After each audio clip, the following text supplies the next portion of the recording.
चलिए एक और इम्पॉर्टेंट क्वेश्चन है असर्शन एंड रीज़न का। तो ये पहला वीडियो वो मैं बना रहा हूँ असर्शन और रीज़न का, केस स्टडी के तो मैं अपलोड कर रहा हूँ। असर्शन रीज़न का ये फर्स्ट वीडियो। तो सबसे पहले असर्शन और रीज़न का एक्चुअली में हमको मीनिंग पता होना चाहिए। असर्शन एक हमारे पास एक स्टेटमेंट होता है। अगर हम बात करते हैं असर्शन की, सर एक्चुअली में ये क्या होता है, ये हमारे पास एक स्टेटमेंट है। और स्टेटमेंट की एक खासियत है, जैसा एनसीईआरटी कहती है, आप अपेंडिक्स में जाके देखेंगे जो बुक के पीछे रहता है, नॉर्मली स्टूडेंट्स उसको पढ़ते नहीं। स्टेटमेंट क्या होता है, या तो फिर वो ट्रू होगा या फिर वो फॉल्स होगा। तीसरी कंडीशन नहीं कि सर डाउट में है, बोल नहीं सकते, हो भी सकता है नहीं भी हो सकता है। बहुत से ऐसे क्वेश्चंस होते हैं ना रियल लाइफ में, जो हो भी सकता है नहीं भी हो सकता है। हम एक परफेक्ट तरीके से अगर ट्रू या सत्य है या फिर वो असत्य है, ऐसे जो स्टेटमेंट है उनको हम कहते हैं असर्शन। और असर्शन ही एक टाइप का स्टेटमेंट है। तो मतलब जो भी आपको 9th 10th 11th 12th में जो भी क्वेश्चन असर्शन और रीज़न के मिलेंगे, तो असर्शन या तो ट्रू मिलेगा या फिर फॉल्स मिलेगा। बीच का कोई भी कंसेप्ट डाउट वाली वहाँ पे बात ही नहीं होगी। अब आता है रीज़न। रीज़न जो दिया गया, आपसे जो भी क्वेश्चन पूछा गया, जैसे किसी ने कहा कि स्काई इज़ ब्लू, ये एक असर्शन हो गया। मतलब या तो स्काई जो है ब्लू हो सकता है या फिर नहीं हो सकता है। अब जो उसका रीज़न दिया गया, एक्चुअली में रीज़न जो भी दिया गया होगा, मैं ऐसे एक एग्जांपल ले रहा हूँ कि इससे कि स्कैटरिंग होती है इसलिए ब्लू दिखता है, या बहुत से लोग कहते हैं कि जो समुद्र है उसके पानी के रिफ्लेक्शन से होता है।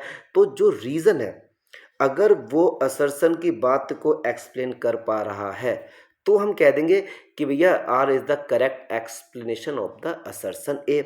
कहीं पर दोनों ही ठीक होंगे, रीज़न भी ठीक होगा, असर्शन भी ठीक होगा, लेकिन रीज़न जो है इसका वो करेक्ट एक्सप्लेनेशन नहीं होगा। तो इसमें बच्चों को बहुत डाउट होता है। और एक चीज़, ये सर अभी 2-3 सालों से हमारे एग्ज़ाम में ये क्यों ऐड हुए हैं, तो आप लोग जानेंगे। जो भी आपके घर में बड़े लोग हैं उनसे पूछना कि गवर्नमेंट जॉब में ये असर्शन रीज़न आते हैं वहाँ पे।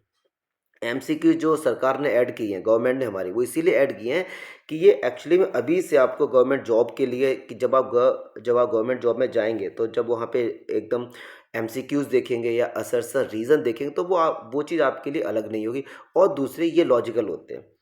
इससे आप स्टडी, जो आपने स्टडी किया उसका रियल लाइफ यूज़ कहाँ पे हो सकता है, वो इसलिए आपको पढ़ाए जा रहे हैं। तो ये पहला वीडियो था, इसीलिए आपको असरसर रीज़न के बारे में मुझे इतना बताना पड़ा। अब जल्दी से पहले क्वेश्चन को रीड आउट कर लेते हैं।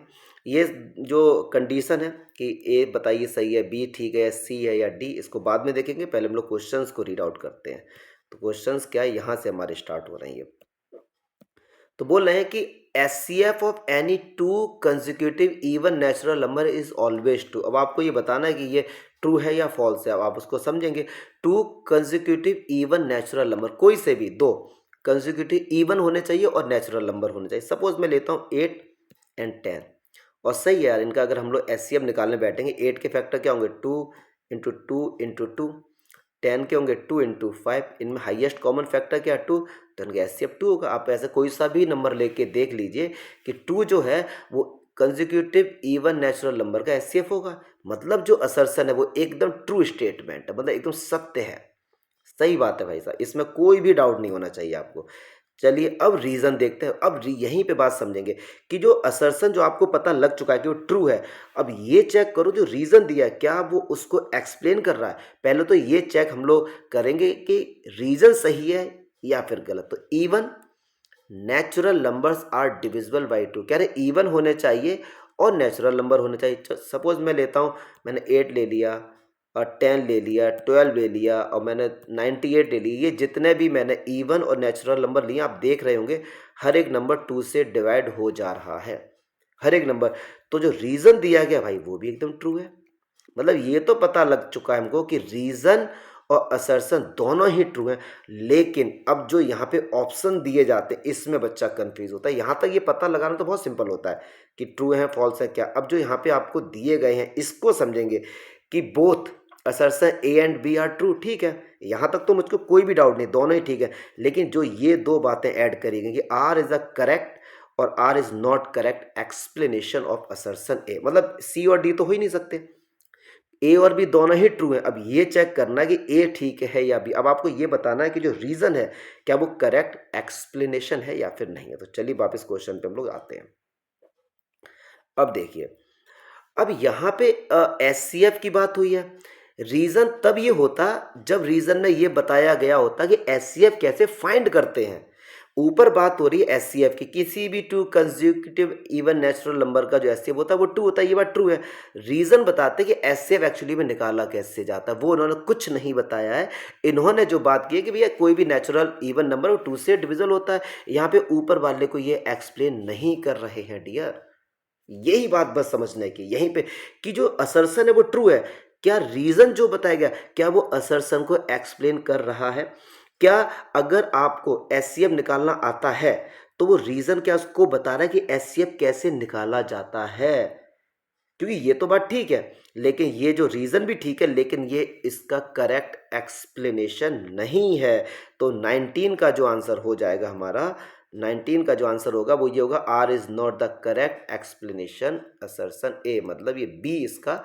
19 की बात करें तो बी हो जाएगा क्योंकि वो उसका करेक्ट एक्सप्लेनेशन नहीं है। तो यही चीज़ है, इसमें बच्चों को देखो डाउट होता है। अब अभी पहला क्वेश्चन, जब काफ़ी सारे क्वेश्चन करेंगे धीरे धीरे इन चीज़ों पे हम लोग जाएंगे, फिर ये हमारा कंसेप्ट क्लियर हो जाएगा। चलिए अब आ जाते हैं क्वेश्चन नंबर 20 पे।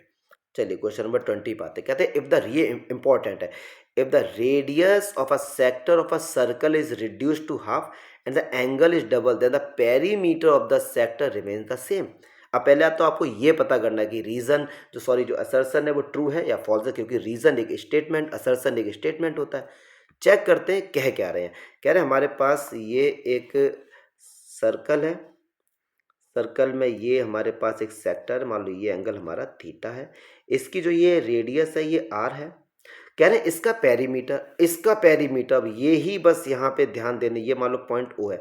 पेरीमीटर क्या होगा इसका, इसको ऐड करो, इसको ऐड करो और ये लेंथ ऑफ आर्क को ऐड करो।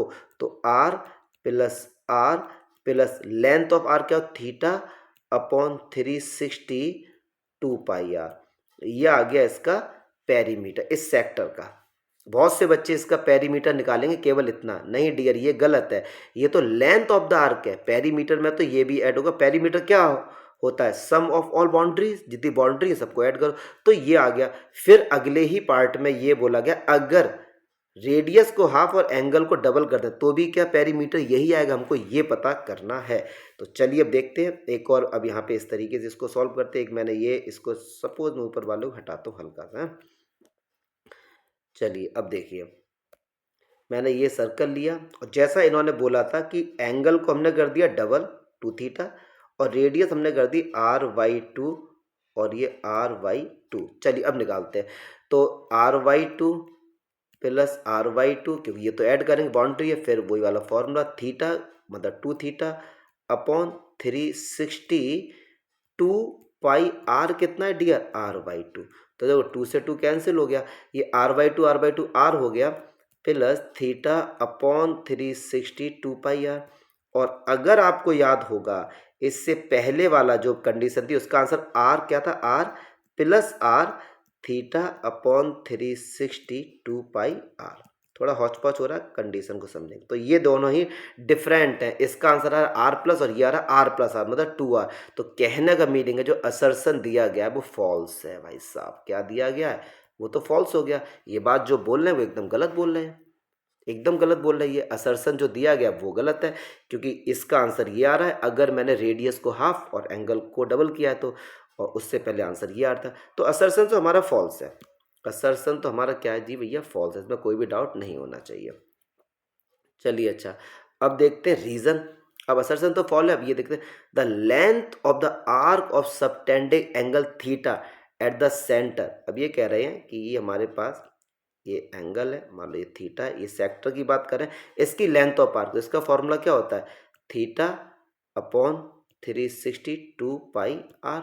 2 से इसको कट किया 180 आया, तो ऊपर क्या है थीटा पाई आर अपॉन 180। तो ये बात तो एकदम ठीक है। ये कह रहे हैं कि किसी भी length of arc subtending angle theta at the centre, तो लेंथ ऑफ आर्क होती है पाई आर थीटा अपॉन 180। तो रीजन तो भाई साहब एकदम ठीक है, असर्शन हमारा क्या है गलत। तो अब देखते हैं इसका कौन सा ऑप्शन होगा, तो देखते हैं कौन सा होगा इसमें। हमारा assertion is false but reason is true, तो इसका आंसर हो जाएगा डी। तो 20 का तो हो जाएगा डी और डी, और जो 19 वाला था वो हमारा हो जाएगा बी। पहला है असर्शन रीजन, हो सकता है थोड़ा सा आपको लगे अलग, बट ये 2 मार्क्स बहुत ही ज़्यादा इंपॉर्टेंट है। पहला वीडियो था असर्शन रीजन के ऊपर, ये थोड़ा सा एक्सप्लेन किया, हो सकता है वीडियो लेंथ हो, बट यार वीडियो की लेंथ पर मत जाओ, कंसेप्ट पर जाओ। टारगेट यहाँ पे वही है कि आपके कंसेप्ट क्लियर कराने हैं। और ऐसी केस स्टडी और असर्शन रीजन्स के वीडियो आपको वो मिलते रहेंगे। फिर भी कोई एडवाइस है तो आप ज़रूर दीजिए। Thanks for watching. जय हिंद।